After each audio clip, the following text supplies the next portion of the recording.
이제 하나님의 말씀 우리 함께 보십니다. 누가복음 2장 49절에서 52절.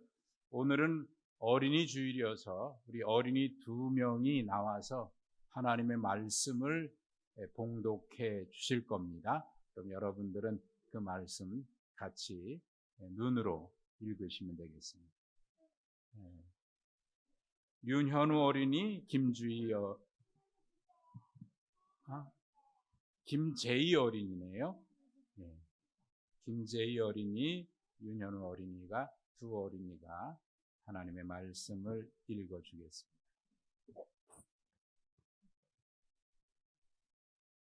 자, 읽어주세요. 시작하세요.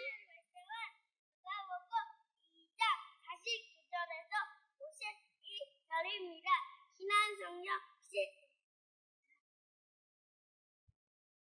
예수께서 이르시되 어찌하여 나를 찾으셨나이까? 내가 내 아버지 집에 있어야 될 줄을 알지 못하셨나이까? 하시니 그 부모가 그가 하신 말씀을 깨닫지 못하더라. 예수께서 함께 내려가시니 그날에는 이르러 순종하여 만드시더라. 그 어머니는 이 모든 말이 마음에 듭니다. 예수는 지혜와 키가 자라가며 하나님과 사람에게 더 사랑스러워 가시더라. 오늘 어린이 주일이어서 찬양도 어린이처럼 뛰면서 박수치면서 율동하면서 이렇게 찬양을 했습니다. 열심히 따라 해보려고 했는데 마음 같지 않게 몸이 잘 말을 안 들어요.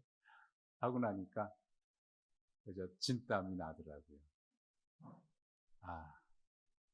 많이 늙었구나. 마음만은 언제나 밝고 깨끗하게 그렇게 주님 앞에 가는 그날까지 우리 마음만은 순진한 마음 그대로 살아갔으면 좋겠습니다. 예수님이 하나님이신 그분이 사람의 몸을 입고 이 땅에 오셨거든요. 근데 그분이 예수님이 이 땅에 오실 때 하나님이신데 우리와 똑같은 몸을 입고 이 땅에서 33년을 사셨습니다. 그것도 어른으로 오신 게 아니라 우리와 똑같은 그런 과정을 겪으셨어요. 왜 그렇게 하셔야만 했을까? 히브리서는 이렇게 말씀합니다. 그분은 죄가 없으신데 우리와 똑같은 과정을 겪으셨고 우리와 똑같은 고난을 겪으셨어요.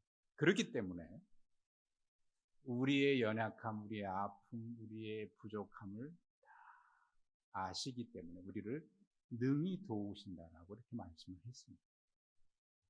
그렇게 똑같은 과정. 우리가 종종 이런 얘기 하죠. 예수님 닮읍시다 그러는데 예수님을 닮는데 우리 어린이들은 그럼 예수님 닮는다 그럴 때 어떤 모습을 닮아야 할까? 이 세상에 오셔서 우리와 똑같은 과정을 겪지 않으셨다면 우리가 예수님 닮는다는 것은 그저 말뿐이지 예수님을 어떻게 닮겠어요? 근데 예수님은 어린 시절을 똑같이 우리와 같이 겪으셨거든요. 그래서 어린 아이들도 예수님 닮는다 그럴 때 예수님 닮는 게 어떤 것일까?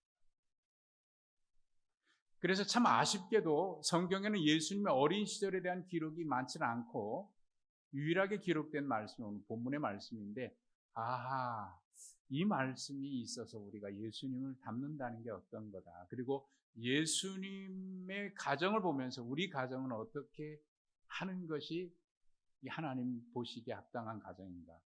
이 말씀을 통해서 우리는 배우게 돼요.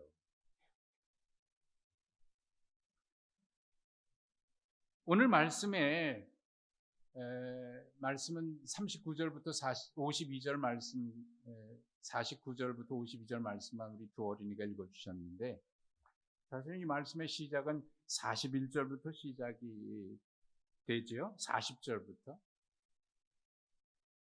그 부모 40절에 보면은 아이가 자라며 강화해지고 지혜가 충만하며 하나님의 은혜가 그 위에 있다. 하나님의 은혜가 그 위에 있다. 이게 가장 중요한 말씀이에요. 우리 아이들에게 하나님의 은혜가 그 위에 항상 있는 그런 은혜가 있기를 축복하고, 우리 모두도 그렇잖아요. 하나님의 은혜가 항상 그 위에 있다. 여러분, 이게 가장 중요한, 이 세상에서 가장 큰 축복 중에 이것보다 더 큰 축복이 있을까요? 하나님의 은혜가 항상 그 위에 있다. 이 하나님의 은혜가 그 위에 있다고 하는 이 말씀이 우리가 정말 마음에 사모하고 기도해야 될 제목입니다. 하나님, 우리 자녀의 머리 위에 항상 하나님의 은혜가 머물게 해주세요. 아니, 우리 가정에 하나님의 은혜가 항상 머물게 해주세요. 그리고 우리의 삶에도, 나의 삶에도 하나님의 은혜가 항상 머물게 해주세요. 여러분, 여러분의 가정과 여러분의 삶과 그리고 여러분의 자녀들에게 이 은혜가, 이 축복이 있기를 간절히 축복합니다. 하나님의 은혜가 그 위에 있습니다. 그 어떻게 해야 그러면 하나님의 은혜가 항상 그 위에 있는 그런 삶을 살아갈 수 있을까?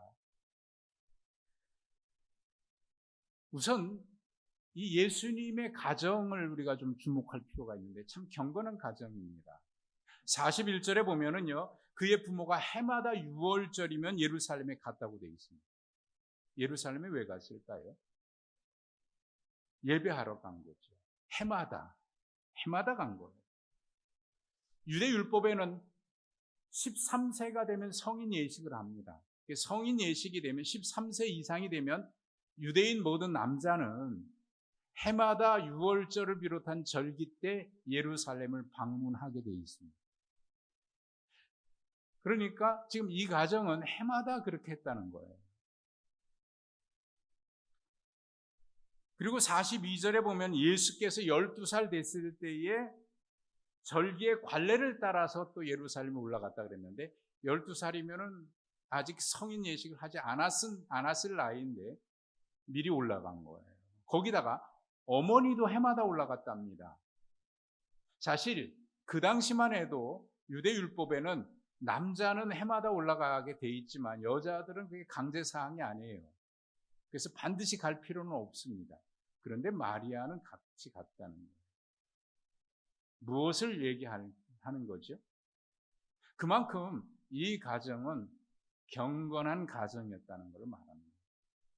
예수님이 태어나시기 전에 성령으로 잉태되는 그 사건에도 보면은 마태복음 1장 19절에 그 요셉은 의로운 사람이라 이렇게 표현되어 있습니다.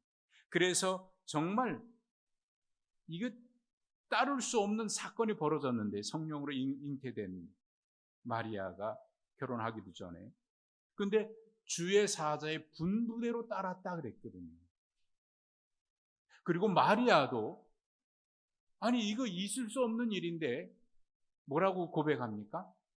주의 여정이오니 주의 말씀대로 이루어지리라. 그러고 그걸 받아들여요.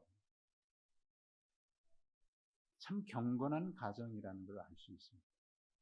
그리고 마리아의 삶을 표현하고 있는 특징적인 표현이 있는데, 그게 뭐냐면 어떤 사건, 어떤 일이 있을 때 천사가 나타나서 그에게 성령으로 잉태되는 것을 얘기했고, 그리고 예수님 어린 시절에 동방박사들이나 목자들이 와서 경배하면서 황금유황 모략드리고 하나님의 사자가 전해준 이야기를 전하면서 경배했을 때 마리아는 이 모든 일들을 마음에 새겨 간직했다. 그렇게 돼 있어요. 이게 마리아의 삶의 경건한 삶의 모습, 특징적인 모습 중에 하나입니다. 그리고 오늘 읽어주신 말씀에도 보면 51절에 뭐라고 돼 있냐면 그 어머니는 이 모든 말을 마음에 두었다.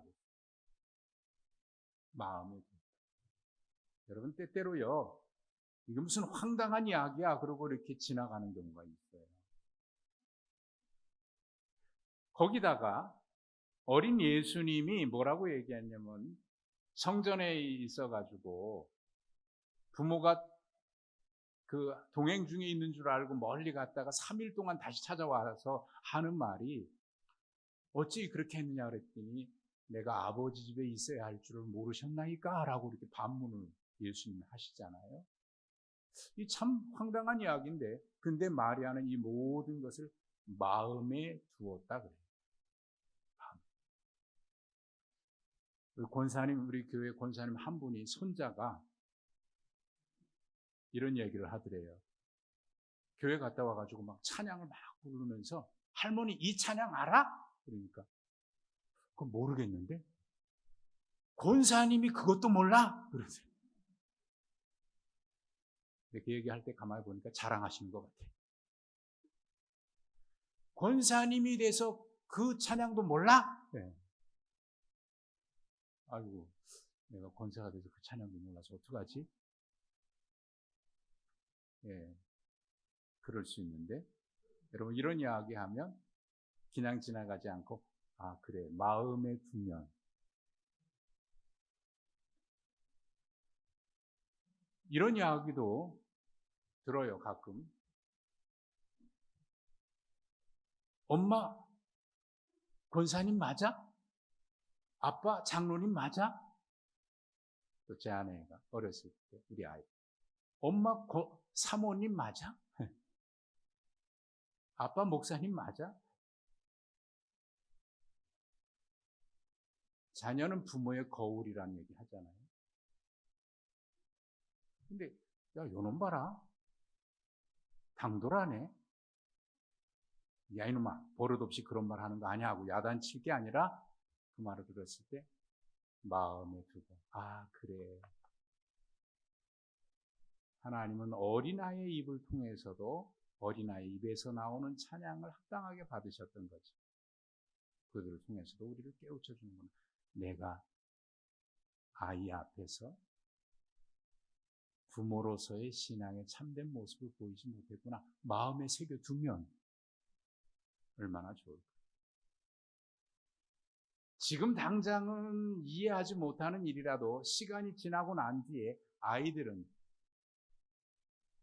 그 부모의 뒷모습을 닮아 그 아이들이 언젠가 그렇게 부모님이 헌신했던, 부모님이 충성했던, 부모님이 기도했던, 부모님이 예배했던 그 모습을 닮아가고 있는 거예요.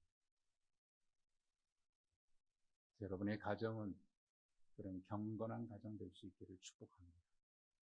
하나님께서 왜 요셉의 가정, 마리아의 가정을 택하셨는지 경건한 모습을 보면서 아, 그래서 그 가정을 하나님이 택하셨구나. 여러분, 우리의 가정이 그런 경건한 가정 될 수 있기를 축복합니다. 그래서 부모가 아이와 함께 주일이 되면 예배당에 가고 하는 것이 그냥 그러는 게 아니에요. 그걸 보면서 아이들이 은연중에 배워가는 겁니다. 닮아가는 겁니다. 예배하는 모습, 섬기는 모습, 기도하는 모습, 그걸 닮아가는 거예요. 예수님은 그런 가정에서 자라나셨어요. 그 당시 6월절이 되면 예루살렘 오면 예루살렘에는 산헤드린이 율법학자들이 공개 강의를 종종 하는데 그 공개 강의를 하면 사람들이 누구나 그 앞에 가서 듣고 또 질문도 할 수 있는 그런 일들이 종종 있는데 오늘 말씀에 예수님께서 그 율법학자들과 선생님과 함께 있었던 것은 바로 그런 이유 때문에 그런 겁니다. 예수님도 거기서 어렸을 때부터 율법을 따라 관례를 따라 이렇게 왔다는 얘기는 그 가정이 얼마나 하나님의 율법의 말씀에 그 집중한 그런 가정이었나. 그러니까 어려운 시절에도 그 말씀을 배우면서 자란 거죠. 그런데 예루살렘에 오니까 율법학자들이 강의하는 걸 보고 거기에 질문을 하는데요. 단순히 나이보다 성숙했기 때문에 사람들이 놀란 게 아니라 차원이 다른 질문을 하는 거예요. 사람이 놀란 거죠. 차원이 달라요. 하늘의 지혜로 가득. 자, 그리고 예수님이 이렇게 얘기해요. 내가 내 아버지 집에 있어야 될 줄을 알지 못하셨나이까. 그게 자의식이에요. 우리 성장의 자의식이 깨우쳐질 때가 있어요. 아, 내가 어떤 사람이다. 내가 이제는 어떻게 살아야 되겠다. 그러니까 이 말씀은 곧 당신이 메시아라는 사실을 그 나이에 아셨다는 거거든요. 근데 야, 그런 말 하는 거 아니야 하고 하지 않냐고 마음에 두고 있어요. 그리고 기도해 줍니다. 그리고 51절에 보면 고향으로 돌아가셔서 부모님께 순종했다. 그리고 그의 어머니 마리아는 마음에 두었다. 그 이후 30세가 될 때까지 예수님은 그 집에서 그대로 순종하면서 하나님의 아들 메시아임을 아시면서 그 과정, 이게 바로 하나님께서 이 땅에 메시아를 보내실 때 우리와 똑같은 과정을 겪고 시험당하고 어려움당하고 그래서 능히 우리를 도우실 수 있도록 메시아를 그렇게 보내셨습니다. 하나님 그 과정을 선택하셨습니다. 그래서 오늘 어린이 주일인데 몇 가지 우리 가정이 부모가 어떻게 해야 될까를 몇 가지 말씀을 드리면, 여러분 우리가 흔히 실수하는 일들인데요. 누군가가 내 자녀에게 뭔가 얘기할 때 때로는 기분 나쁜 이야기를 들을 수도 있습니다. 모두는 그런 생각하잖아요. 우리 애는 그런 애가 아닙니다. 그리고 무시해버리는데 그것도 기분 나빠하지 말고 귀를 기울여 들을 필요가 있습니다. 그리고 자녀들을 밀어주십시오. 그러나 자녀들의 행동과 말은 주의 깊게 살펴보셔야 합니다. 믿어주되 신뢰하되,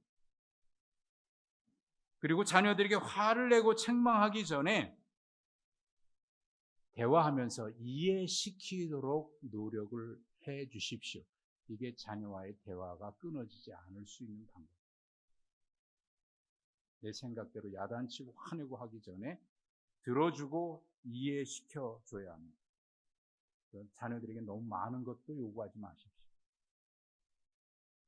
자녀들은 너무 많은 걸 요구받아가지고 요즘 아이들이 스트레스가 굉장합니다. 너무 지나친 거 요구하지 마세요.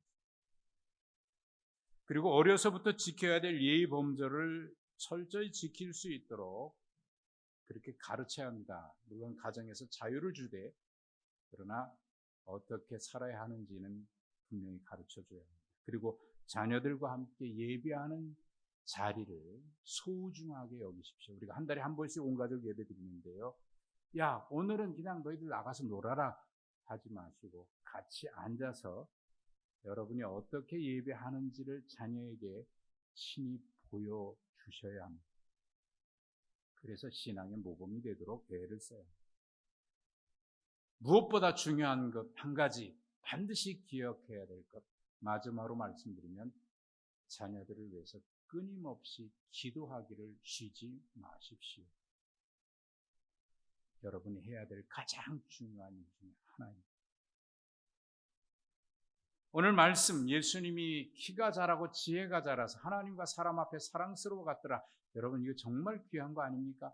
그러나 그 말씀의 시작인 40절은 이렇게 말씀하고 있습니다. 아기가 자라고 강화해지며 지혜가 충만하며 하나님의 은혜가 그 위에 있더라.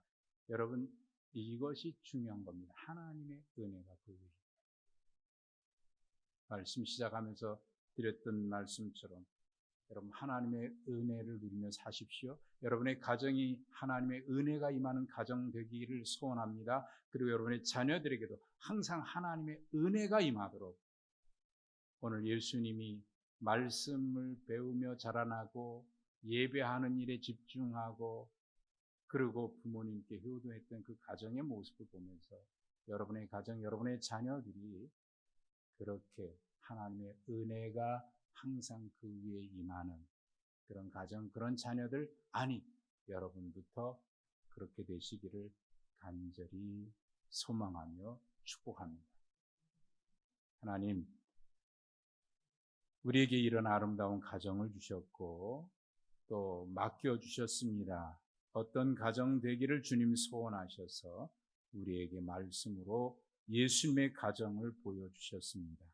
하나님, 우리의 가정이 경건한 가정, 예배에 힘쓰는 가정, 늘 하나님 성전에 나와 예배하는 것이 관례처럼 되었듯이 그렇게 경건한 가정, 예배에 힘쓰는 가정, 또 말씀을 늘 가까이 했듯이 말씀의 가정, 하나님의 은혜가 머무는 그런 가정 되게 하시고 자녀들 되게 하여 주옵소서. 우리가 맡겨주신 이 가정 그렇게 만들어갈 수 있도록 최선을 다하게 하시고 맡겨주신 자녀도 그렇게 양육할 수 있게 해주시고 우리 교회도 그 사명 잘 감당하게 하옵소서. 예수님 이름으로 기도하옵나이다. 아멘.